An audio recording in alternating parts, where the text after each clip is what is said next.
믿음의 지체들 참 반갑습니다. 우리와 함께 하시는 하나님으로 말미암아 오늘 우리 영상성가대가 드렸던 이 찬양이 우리가 낭망하는 것이 아니라 오히려 우리와 함께 하시는 하나님을 찬양하며 하나님을 깊이 찾는 우리 모두가 되기를 주의 이름으로 축원합니다. 아멘. 우리 하나님께 다 같이 마음을 모아 영광의 박수를 올려드리겠습니다. 네.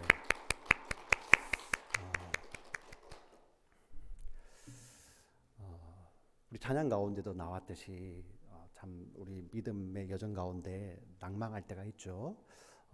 그 대표적인 것이 바로 믿음의 여정을 걸어가며 흉년을 만날 때입니다. 기근이라고도 하고요, 흉년이라고도 합니다.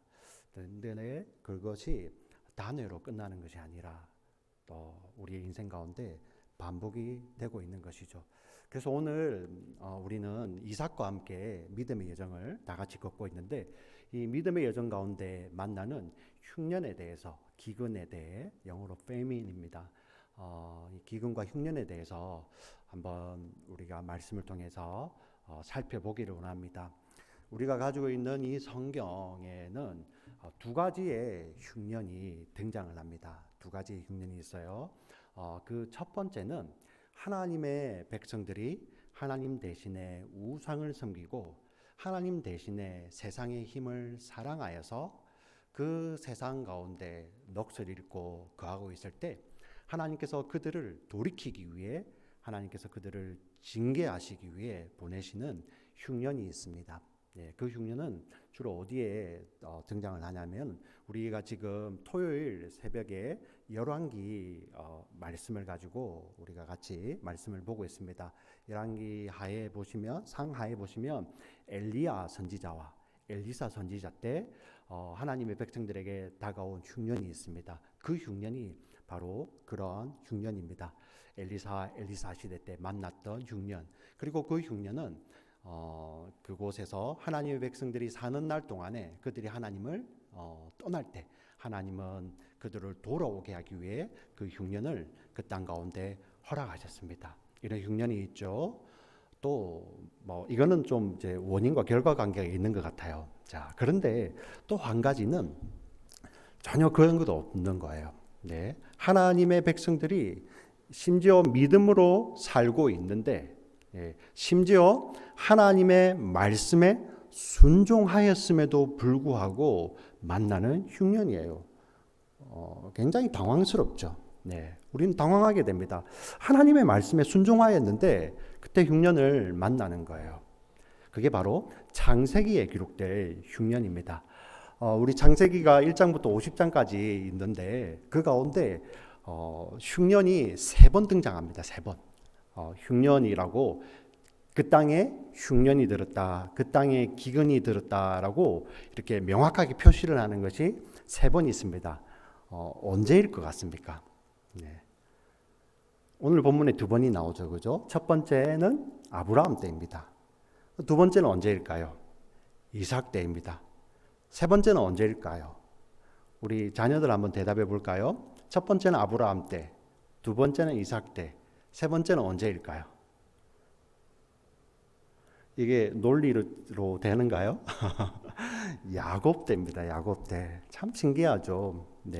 우리 창세기 이후로 하나님께서는 자신을 나타내실 때 나는 아브라함의 하나님이라, 나는 이삭의 하나님이라, 나는 야곱의 하나님이라, 이렇게 자신을 나타내시고요.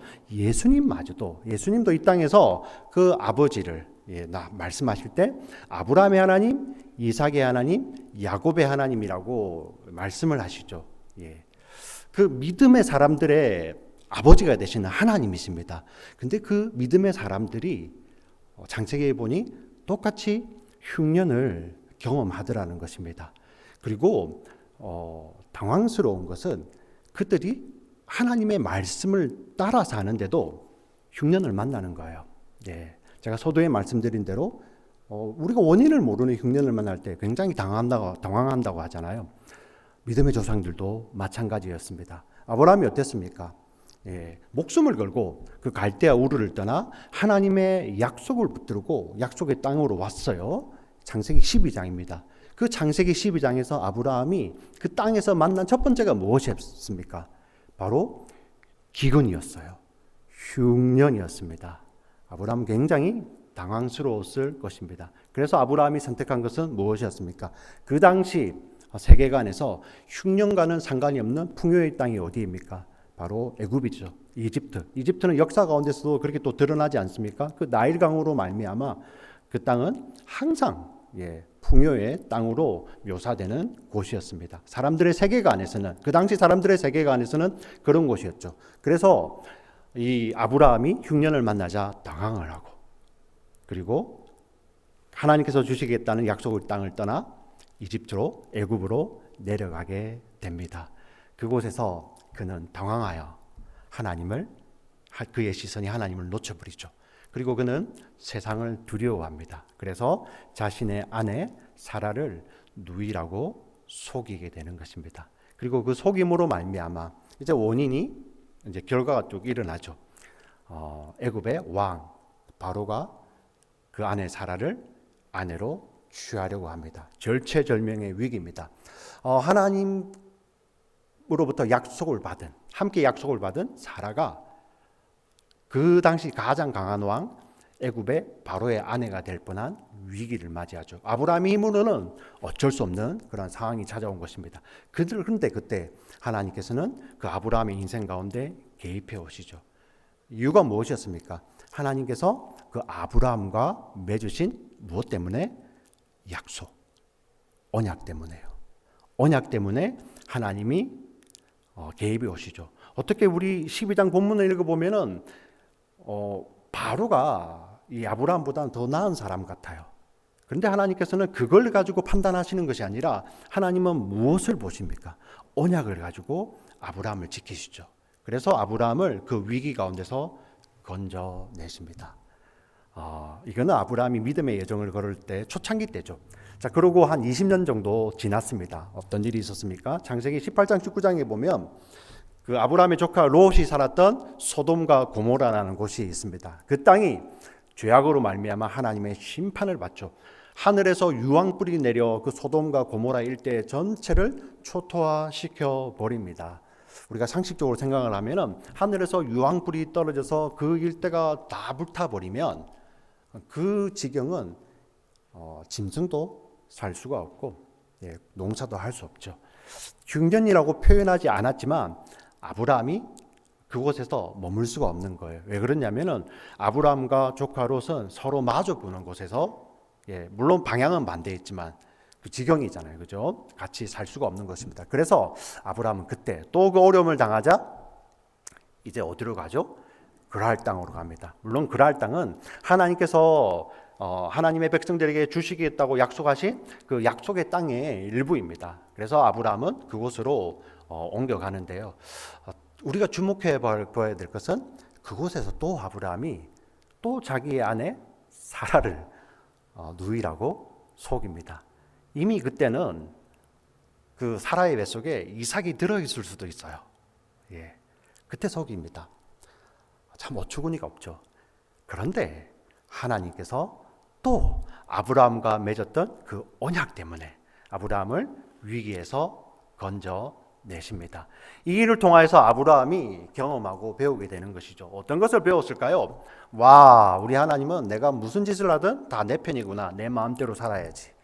마치 우리 한국의 재벌가의 2세들, 3세들 일탈을 일으킬 때 보세요. 그죠? 할아버지가 재벌이니까, 아버지가 재벌이니까 그거 믿고 마음대로 살잖아요.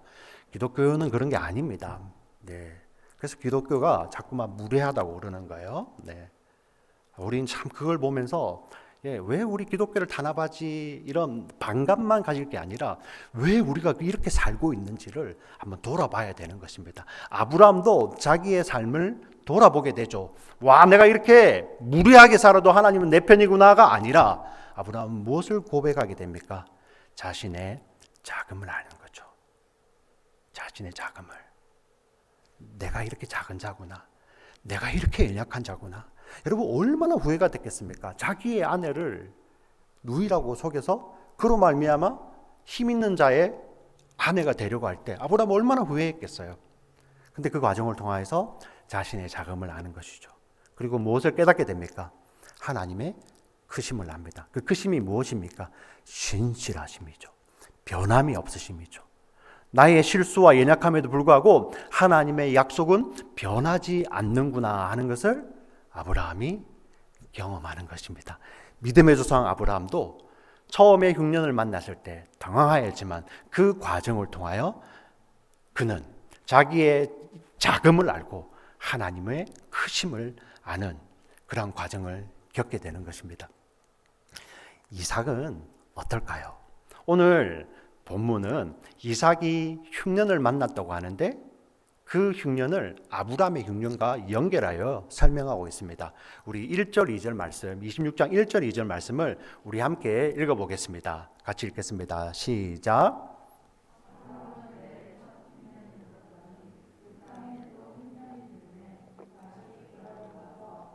왕 아비멜렉에게 이르렀더니 여호와께서 이삭에게 나타나 이르시되 애굽으로 내려가지 말고 내가 내게 지시하는 땅에 거주하라. 예, 이삭은 요즘 표현으로 한다면 믿음의 2세대죠, 그죠? 모태 신앙입니다. 아브라함은 75세까지 우상 섬기다가 왔기 때문에 아마 그의 인생에서 그 신관이 정말 하나님만이 내 삶의 주인이 되신다는 것을 받아들이기까지는 아마 그 과정이 있었을 거예요. 그런데 이삭은 처음에 태어날 때부터 약속 안에서 난 자입니다. 그죠? 예, 모태신앙, 요즘으로 따진다면 모태신앙. 하나님을 잘 아는 가정에서 태어나서 자랐습니다. 근데 이삭도 흉년을 만나자. 예, 그도 당황을 합니다. 어떤 생각을 갖고 있을까요? 우리 1절, 2절을 보면 이렇게 우리가 추론해 볼 수 있습니다. 지금 이삭은 부엘 라이로이에 있거든요. 사실 거기 애굽하고 가까운 곳입니다. 부엘 라이로이가 하갈이 애굽으로 가는 길에 기진하던 길을 잃었던 곳이니까요. 예. 그러니 이삭의 생각에는 지금 애굽으로 바로 가진 않고 내가 그랄로 한번 가자. 아버지가 그랬던 것처럼. 사실 그랄은 또 지중해 연안의 해안가라 좀 풍요로운 땅이에요. 자, 그 땅에 가서 근데 만약에 가봤는데 거기도 별 볼 일 없으면 그럼 내가 애굽을 이집트를 가야지. 이런 마음을 가지고 있었던 것을 우리가 1절 2절을 가지고 추론할 수 있습니다. 이삭이 그랄에 갔는데 하나님이 나타나서 말씀하실 때 이삭아 애굽으로 내려가지 말라. 예, 내가 지시한 이 땅, 이 그랄도 포함되겠죠. 이 땅에 머물라라고 하나님께서 직접 말씀을 하시는 것입니다. 그리고 하나님께서 이어서 말씀을 하십니다. 우리 3절 4절을 같이 한번 읽어보겠습니다. 3절 4절 시작.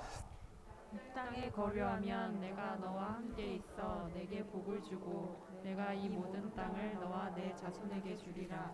내가 내 아버지 아브라함에게 맹세한 것을 이루어 내 자손을 하늘의 별과 같이 번성하게 하며 이 모든 땅을 네 자손에게 주리니 네 자손으로 말미암아 천하 만민이 복을 받으리라. 아멘. 예. 하나님께서 아브라함에게 주셨던 복을 내가 너에게도 줄 것이다. 그리고 하나님께서 아브라함에게 주셨던 그 약속을 내가 반드시 이룰 것이다. 그 약속의 내용이 무엇입니까? 4절이죠. 네 자손을 하늘의 별과 같이 번성하게 하며 이 모든 땅을 네 자손에게 주리니 네 자손으로 말미암아 천하 만민이 복을 받으리라. 사랑하는 성도 여러분, 이 하나님의 말씀은 이삭이 아까 모태신앙이라고 했잖아요. 어릴 때부터 아버지 아브라함으로부터 수도 없이 들었을 것입니다. 하나님께서 이 약속을 주셨고 그 약속을 따라 이삭 너가 태어났다. 너는 언약의 아이야. 약속의 아이야. 이 약속을 붙들고 살아야 돼. 예, 수도 없이 들었을 것입니다. 그리고 이삭은 직접 하나님으로부터 이 음성도 듣죠. 어디였습니까? 모리아산이 어떤 곳이었죠? 하나님께서 아브라함에게 독자 이삭을 번제로 드리려 할 때 아브라함은 그 하나님의 말씀 그대로 하잖아요. 이삭이 어디에 있습니까? 제단 위에 누워 있었죠. 그죠? 그때 이삭이 실눈을 뜨고 아버지를 봤을까요? 아니면 눈을 꼭 감고 있었을까요? 오늘 아침에 제가 조금 일어나서 걸으면서 제가 한번 묵상을 해봤어요. 아버지 아브라함이 이삭을 잡으려고 할 때 칼을 들었을 거 아니에요, 그죠? 그때 그 이삭은 실눈을 뜨고 아버지의 실루엣을 봤을까? 아니면 눈을 꼭 감고 말없이 눈물만 주르르 흘리고 있었을까? 이때 이삭의 나이가 한 17세 전후, 혼자 도망갈 수 있는 나이예요. 그런데 그 하나님의 명령에 순종한 이삭이 누워 있을 때거든요. 일생에 잊을 수 없는 그 자리지 않습니까? 그때 이삭은 하나님의 음성을 들어요. 아브라함아, 아브라함아, 내 아들 이삭을 해치지 마라. 이 하나님의 음성을 이삭도 듣습니다. 그리고 그 모리아산 정상에서 오늘 하나님께서 지금 4절에 하신 이 말씀을 아브라함과 함께 이삭이 같이 듣잖아요. 이삭이 이것을 잊을 수 있겠습니까? 근데 이 흉년의 때 하나님께서 또 직접 이삭에게 말씀을 하시는 것입니다. 얼마나 감격스러운 순간입니까? 얼마나. 아마 우리 기도하시는 분들, 우리 믿음의 우리 또 지체들, 정말 이 이삭처럼 아브라함처럼 직접 하나님의 말씀을 한번 들어봤으면 좋겠다. 이렇게 막 마음에 소원이 생겨서 기도하시는 분들 계시지 않습니까? 근데 이제는 우리에게 물론 직접 하실 수도 있지만 이 말씀을 통해 우리 성령으로 우리 안에서 말씀을 하시는 거예요. 우리가 지금 같이 듣고 있습니다. 자, 이 이삭의 감격이 우리가 정말 그 상황을 묵상해 보면 그 감격 가운데 같이 들어갈 수 있는 거예요. 이런 감동스러운 순간입니다. 자, 그리고 하나님께서는 5절 말씀을 이어서 하십니다. 제가 읽어드릴게요. 이는 아브라함이 내 말을 순종하고 내 명령과 내 계명과 내 율례와 내 법도를 지켰음이라 하시니라. 하나님께서 아브라함이 내 말을 철저히 다 지켰다 강조해서 말씀하십니다. 여기 5절에 내 말, 내 명령, 내 계명, 내 율례, 내 법도, 이게 뭐가 다릅니까? 비슷한 내용의 이야기를 5번이나 하나님께서 나의 말, 나의 명령, 나의 계명, 나의 율례, 나의 법도 아브라함이 다 순종하였다. 하나님이 이삭에게 아브라함의 순종을 강조해서 이야기하고 있죠. 근데 우리도 하나님께 이렇게 말씀을 하셨으니 우리는 믿음으로 봤지만 우리 속에 사실 이 창세기를 안 읽었으면 모르겠지만 하나님께서 사실 또 이렇게 말씀하시려면은 창세기 12장과 창세기 20장에 아브라함이 아내 사라를 누이라고 속이는 거 이런 거 없애야 되잖아요. 그죠? 그렇지 않습니까? 근데 그런 과정 다 창세기 기록해 놓고 하나님은 아들 이삭에게 아브라함이 하나님의 말씀을 철저히 순종하였다. 그 순종을 강조하여서 말씀하고 계시는 것입니다. 자, 우리는 여기서 약간 조금 가외에 같지만은 그럼 아브라함의 순종과 믿음에 대해서는 우리가 지금까지 설명드린 이것을 가지고 우리가 이렇게 개념을 정립을 하고 가야 됩니다. 아브라함의 믿음의 근원은 어디입니까? 아브라함의 믿음의 근원은 어디였습니까? 바로 하나님의 신실하심이었죠. 하신 약속을 반드시 지키시는 하나님. 어떠한 상황이나 어떠한 형편이 와도 심지어 흉년이 와서 그 약속의 수혜자가 그 약속을 팽개쳐 버린다 할지라도 나는 변하지 않는다. 나는 변하지 않는다는 그 하나님의 신실하심. 그 신실하심이 원인이 되어서 아브라함에게는 하나님을 향한 신뢰가 생기는 것이고 하나님을 향한 신뢰가 자라는 것입니다. 그것을 믿음이라고 하겠죠. 아브라함의 믿음의 근원이 어디에 있습니까? 아브라함이 뛰어나서가 아니라 하나님의 신실하심에 있는 것이죠. 다시 한번 우리 믿음을 정립해 보겠습니다. 믿음이 커진다는 의미는 우리 자신이 믿음의 고인이 된다는 말이 아니에요. 우리가 기도를 많이 해서 기도를 쌓아서 내가 믿음의 고인이 된다는 말이 아니라 믿음의 기도가 쌓이면 쌓일수록 어떤 일이 벌어집니까? 자신의 약함이 고백이 되고요. 하나님의 크심, 그분의 신실하심이 고백이 되는 것입니다. 그래서 내가 믿음의 여정을 걸어갈 수 있는 것, 내가 지금도 믿음을 지키고 사는 그 원인이 어디에 지켰다고 고백하는 것입니까? 바로 하나님의 신실하심이라고 고백할 수 있는 것이죠. 그 신실하심을 우리 로마서에서는 그것도 믿음이라고 표현합니다. 하나님의 믿음.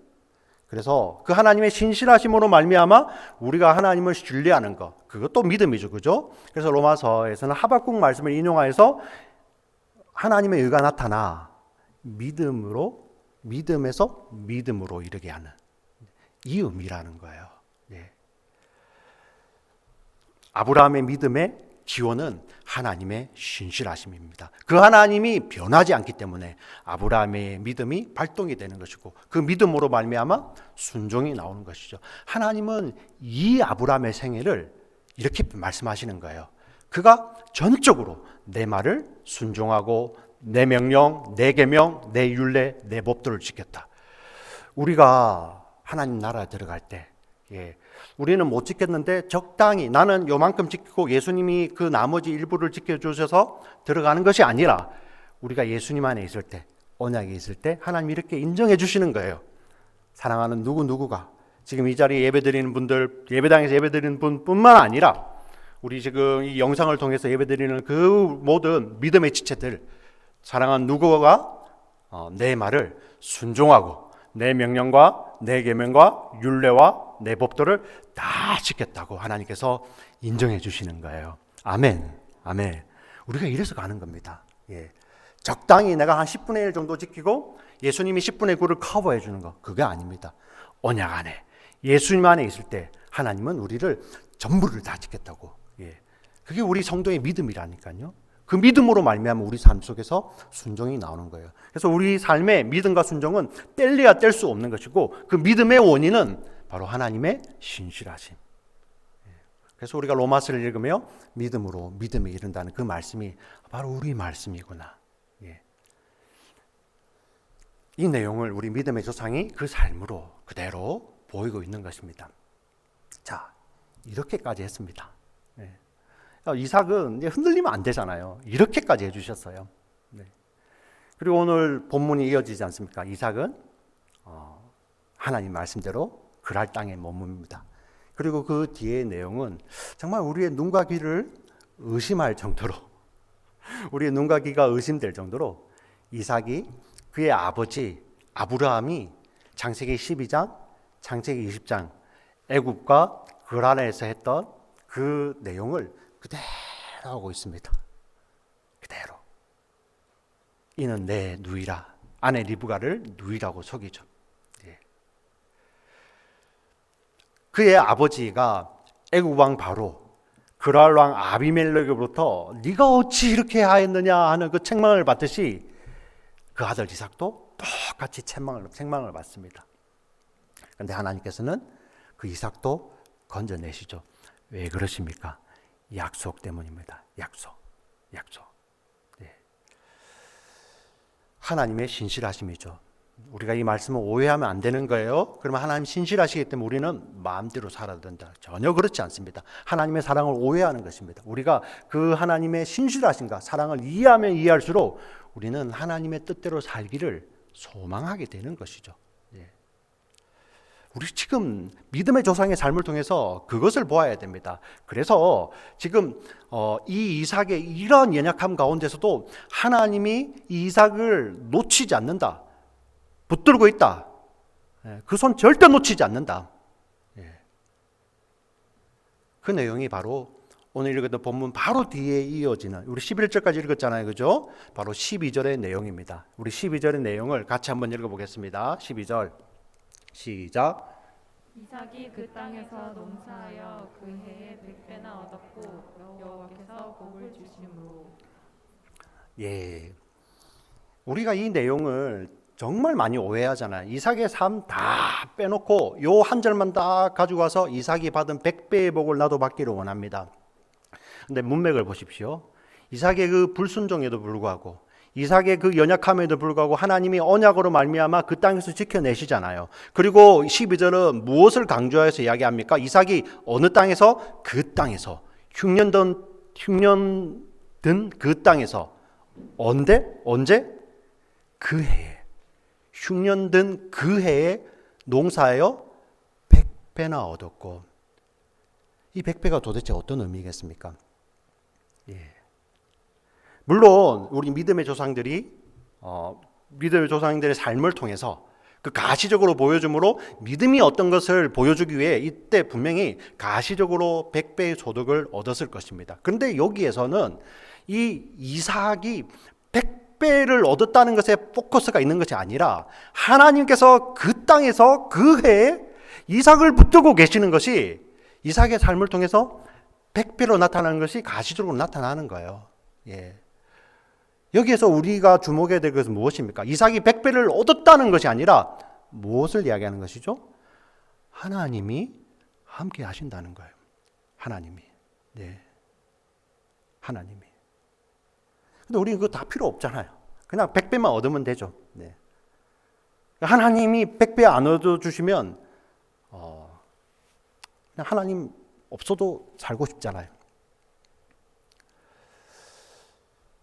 이렇게 가시적으로 보여줬던 그 삶, 여러분 우리 믿음의 조상들의 삶을 통해서 이제 이삭을 이어 야곱이 믿음의 여정을 걸어갈 때 하나님께서 어떻게 하십니까? 야곱의 삶 초반에 이삭이 얻었던 것을 다 몰아서 주시잖아요. 근데 야곱이 내가 하나님과 동행합니다를 고백할 때 나는 이제 하나님으로 삽니다. 야곱의 이름이 이스라엘로 바뀌고 나서부터 어떤 일이 벌어집니까? 그가 힘으로 삼았던 그 100배 얻었던 것을 야곱은 상실하기 시작합니다. 예.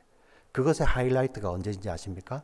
야곱이 흉년을 만났을 때 자기의 전부라고 여겼던 베냐민을 내가 잃으면 잃으리라 라고 고백하는 자리까지 가는 거예요. 예. 하나님은 이 복음을, 이 진리를 믿음의 조상들의 삶을 통해 가시적으로 우리들에게 보여주시는 것입니다. 하나님이 포커스 하시는 것은 우리의 소유가 물리적으로 100배 많아지는 것에 그게 포커스가 있는 것이 아니라 하나님이 함께 하실 때 비록 우리가 연약하고 실수하고 우리의 상황이나 우리의 환경이 우리가 생각하는 것처럼과 다 전혀 달라서 당황할 때도 하나님은 그 약속 때문에 우리를 결코 놓지 않는다는 그 말씀이죠. 그래서 그 땅, 그 해에 이삭이 100배 얻는 것처럼 가시적으로 나타나는 거예요. 그걸 통해서 무엇을 보여주기 위해서 100배 얻는 공식을 만들어 주시는 것이 아니라 하나님, 예, 신실하신 하나님. 그래서 우리가 붙들고 살아야 될 분은 누구이다? 하나님밖에 없다는 거예요. 이것을 하나님께서 믿음의 조상들의 삶을 통해서 보여주십니다. 우리가 야곱을 통해서 어떻게 역사하시는지는 다음에 야곱을 이야기할 때 제가 또 설명을 드리겠지만 야곱이 그때 이집트를 내려가야 되는데요. 흉년이 들 때 야곱은 이집트 안 내려가려고 합니다. 참 창세기 재밌습니다. 야곱 때 너무 흉년이 심하니까 또 이집트에는 곡식이 있거든요. 근데 야곱이 전체가 안 가고 자기 아들 보내가지고 음식만 사오게 해요. 왜? 아버지 때, 할아버지 때 잘 알거든요. 그런데 하나님이 야곱에게 뭐라고 말씀하시냐면 야곱아, 이집트에 내려가는 거, 애굽에 내려가는 거 두려워하지 마라. 네, 내가 함께 하겠다. 이렇게 말씀을 하세요. 우리는 눈에 보이는 것이 있어야지 하나님이 계신다고 이야기를 하시는데 이제 믿음의 사람들은 그 해석이 달라져요. 하나님이 계시는 것, 하나님이 계시는 것으로 우리의 상황이 해석되는 거예요. 그게 바로 믿음의 여정입니다. 우리가 처음 하나님을 모를 때는 우리의 상황과 하나님을 혼동하기 쉽죠. 그러나 우리가 믿음이 자라고 믿음이 깊어지면 우리의 상황과 환경이 하나님으로 해석되기 시작하는 것입니다. 야곱은 그 애굽을 안 가야 내가 안 망하는구나 생각했는데 하나님은 오히려 야곱아, 애굽으로 내려가라. 그렇게 내려갑니다. 그리고 야곱은 애굽에 내려가고 야곱의 자손들이 그곳에서 430년을 더 머물면서 이스라엘 민족이 되는 것입니다. 이런 흉년을 통하여서 우리 하나님의 사람들은 무엇을 경험하게 됩니까? 자신의 자금과 하나님의 크심을 경험하며 나는 하나님 없으면 살 수 없어요 라는 믿음의 고백을 만들어내시죠. 그래서 여러분, 우리 흉년이라는 것은 시간적인 개념인데요, 우리 성경에서 흉년과 같은 개념을 가지고 공간적으로 쓰이는 곳이 어디일까요? 바로 광야입니다. 광야. 예. 우리가 흉년을 만났을 때도 나는 주님 없으면 살 수 없어요, 나는 주님만으로 만족합니다 하는 것이 바로 흉년의 삶이고요. 우리가 광야를 지날 때, 그래서 우리가 이런 찬양 하잖아요, 그렇죠? 주님 손 놓고는 단 하루도 살 수 없는 곳 광야, 광야에 서 있네. 예, 흉년과 광야를 하나님께서 허락하시는 것입니다. 우리는 이 과정을 지나면서 믿음이 해석이 되죠. 우리의 상황이, 우리의 환경이 하나님의 시각으로 해석되는 것입니다. 그래서 사람들이 하는 말이, 종일토록 하는 말이, 너가 흉년을 당했는데 하나님이 어디 계셔? 하나님이 살아계시면 그럴 수 없잖아. 오늘 우리 성가대가 불렀던 찬양하고 똑같잖아요, 그죠? 하나님, 당신이 믿는 하나님이 살아계신다면 당신이 왜 흉년을 만납니까? 당신이 왜 광야를 들어가게 됩니까? 이렇게 종일토록 우리에게 할 때 우리는 그 흉년 가운데서, 광야 가운데서 우리의 시선은 어디로만 향하게 되죠? 하나님입니다. 하나님. 네, 하나님. 이것을 극적으로 보여주는 사건이 바로 출애굽기에 있습니다. 430년이 지나서 이제 그 애굽을 나와 다시 약속의 땅, 우리 야곱이 떠나서 내려갔던 그 약속의 땅을 하나님께서 다시 주십니다. 그 땅을 주시기 위해 모세라는 지도자를 세우죠, 그죠? 그 모세도 광야를 40년을 경험합니다. 그리고 그 모세가 인도하였던 이스라엘 백성들 모두는 그 40년이라는 광야를 경험하는데요, 모세는 경험하고 우리 이스라엘 백성들이 경험하지 못하였을 때 어떤 일이 벌어졌냐면요, 그들이 출애굽하고 시내산에서 모세는 하나님의 약속, 하나님의 말씀, 아브라함과 이삭과 야곱에게 주셨던 그 말씀을 또 받습니다. 그리고 십계명을 받고 율법을 받을 때 출애굽하였던 하나님의 백성들은 그 밑에서 금송아지를 만들어서 섬기고 있죠. 예, 하나님 진노하십니다. 예. 그때 하시는 말씀입니다. 우리 창세기 33장 1절부터 3절을 같이 한번 읽어보겠습니다. 같이 읽겠습니다. 시작.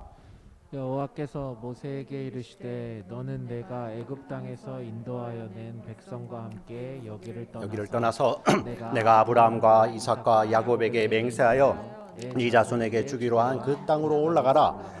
내가 사자를 너보다 앞서 보내어 가나안 사람과 아모리 사람과 헷 사람과 브리스 사람과 히 사람과 예부스 사람을 쫓아내고 너희를 젖과 꿀이 흐르는 땅에 이르게 하려니와 나는 너희와 함께 올라가지 아니하리니 너희는 목이 곧은 백성인즉 내가 길에서 너희를 진멸할까 염려함이니라 하시니.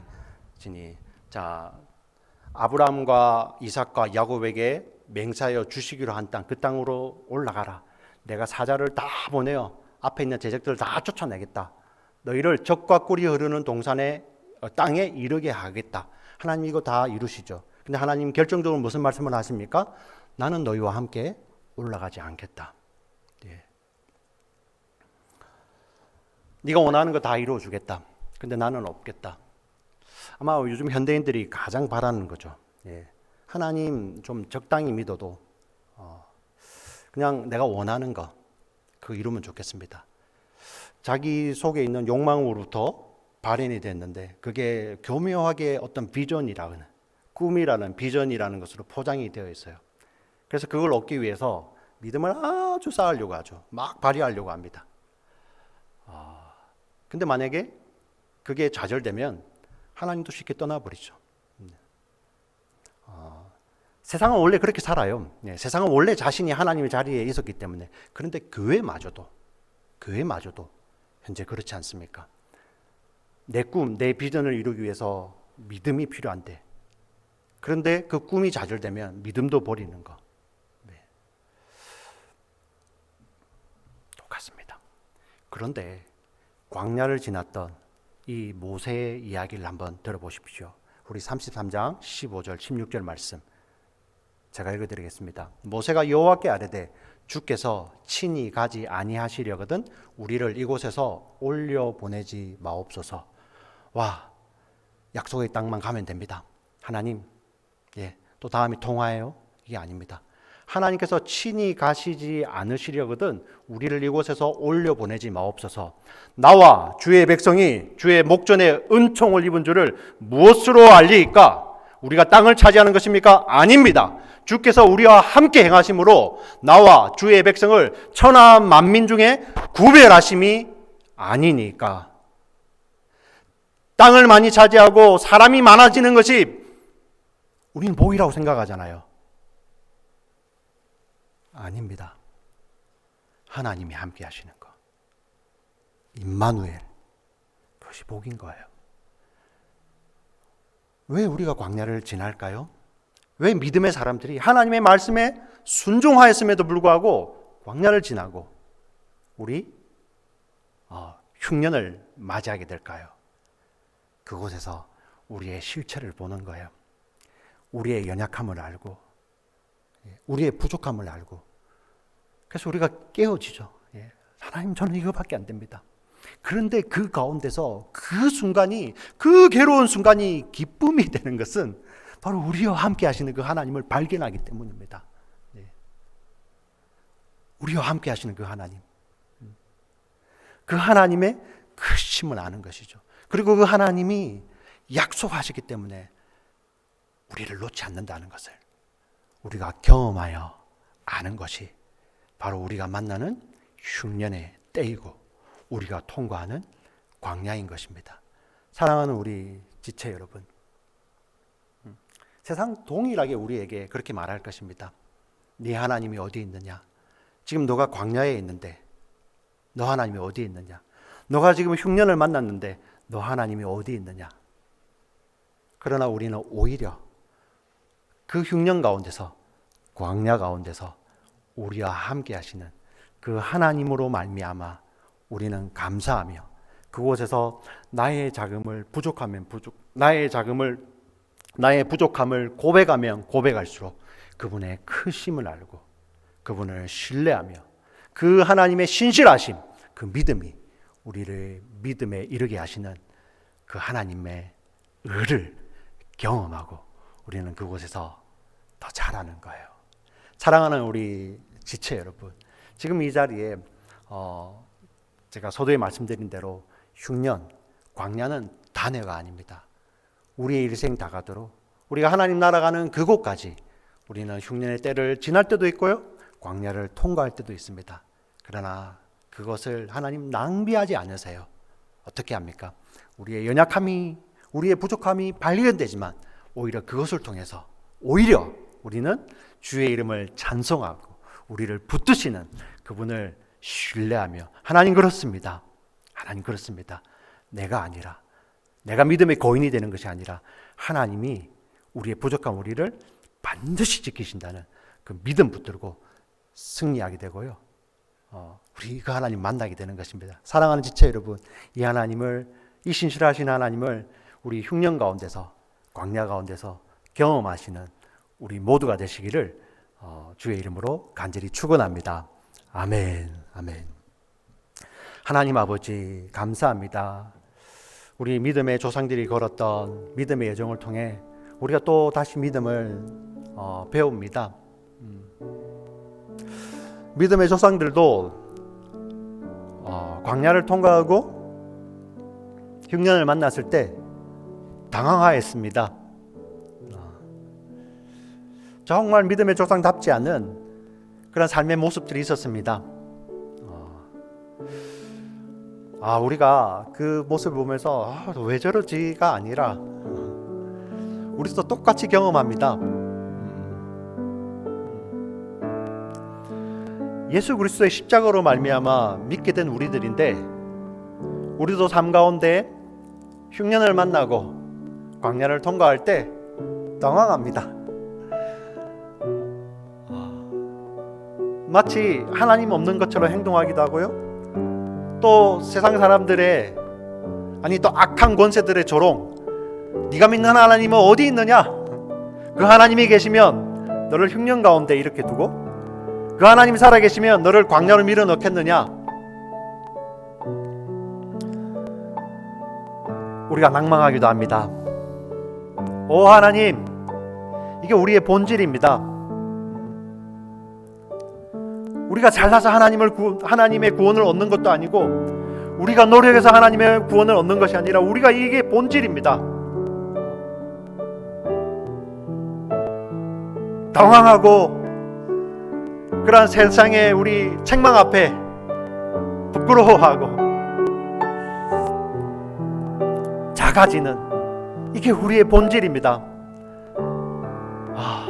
하나님, 그런데 놀라운 것은 이런 우리를 왜 사랑하십니까? 이런 우리를 사랑한다고 말씀하시고 우리에게 생명 주시겠다고 약속을 주시고 언약을 주셔서 우리가 흉년 가운데 있을지라도 우리가 부끄러운 순간에 있을지라도 개입해 오시면서